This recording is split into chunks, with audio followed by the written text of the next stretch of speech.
एक नगर में एक महान संत हुआ करते थे जो अपना एक आश्रम बनाना चाहते थे, जिसके लिए वे कई लोगों से मुलाकात करते थे। एक जगह से दूसरी जगह यात्रा के लिए जाते थे। एक दिन यात्रा के दौरान उनकी मुलाकात एक साधारण सी कन्या से हुई जिनका नाम मंदोरी थी। वह देखने में बहुत ही सुंदर थी और वह अपने आश्रम में संत को देखकर उसने उसका स्वागत किया और उस संत से कुछ समय कुटिया में रुककर आराम करने की याचना की, जिसे देखकर संत उसके मीठे व्यवहार से बहुत प्रसन्न हुए और उन्होंने उनका आग्रह स्वीकार कर लिया। जब वह संत आश्रम में प्रवेश किए तो उस कन्या ने संत को अपने हाथों से बनाया हुआ स्वादिष्ट भोजन कराया और उनके विश्राम के लिए खटिया पर एक दरी बिछा दी और खुद फर्श बिछाकर सो गई। लेकिन उस कन्या को सोते ही तुरंत नींद आ गई। उसके चेहरे के हाव भाव से पता चल रहा था कि वह चैन की सुखद नींद ले रही है, लेकिन संत को खटिया पर नींद नहीं आ रही थी, जबकि उस कन्या को नरम गद्दे पर सोने की आदत थी। वह प्रतिदिन नरम गद्दे में ही सोती थी, फिर भी वह नीचे जमीन पर गहरी नींद में सो रही थी, जिसे देखकर उस संत ने रात भर कन्या के बारे में सोचता रहा कि वह कैसे इस कठोर जमीन पर इतने चैन से सो सकती है। इसी प्रकार से रात बीत गई। दूसरे दिन सवेरा होते ही संत ने उस कन्या से पूछा कि तुम्हें तो नरम गद्दे पर सोने की आदत है, लेकिन तुम कैसे इस कठोर धारा पर इतने चैन से सो रही थी। उस संत की बात सुनकर उसने बड़ी सरलता से उत्तर दिया। उसने कहा कि हे गुरुदेव, मेरे लिए ये छोटी सी कुटिया एक महल के समान ही भव्य है और इसमें मेरे श्रम की महक है। अगर मुझे एक समय भी भोजन मिलता है तो मैं खुद को भाग्यशाली मानता हूँ। जब दिन भर के कार्यों के बाद मैं इस धारा पर सोती हूँ तो मुझे माँ की गोद का आत्मीय एहसास होता है। मैं दिन भर के अपने सत्कर्मों का विचार करते हुए चैन की नींद में सो जाती हूँ। मुझे एहसास भी नहीं होता कि मैं इस कठोर धारा पर हूँ। उस कन्या की बात सुनकर वह संत वहाँ से जाने लगा।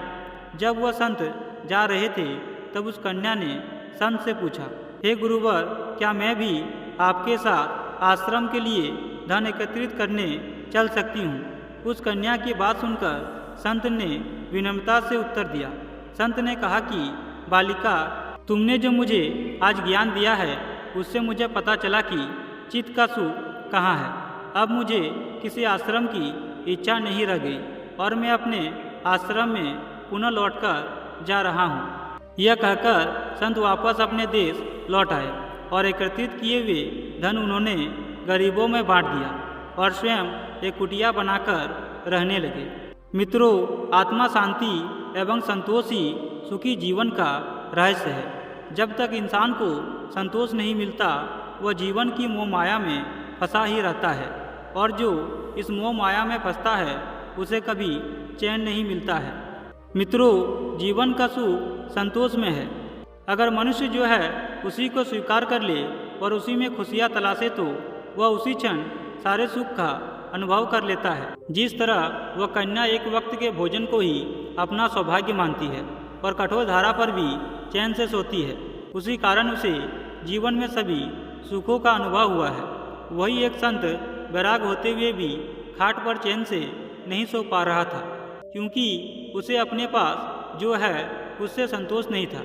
जिस दिन उसने यह सत्य स्वीकार कर लिया उसे एक कुटिया में भी अपार शांति का अनुभव होने लगा।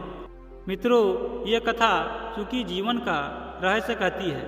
आज घर में अपार धन दौलत ऐसो आराम होते हुए भी लोग सुख शांति से नहीं रहते, क्योंकि उन्हें जो है उसमें संतोष नहीं मिलता।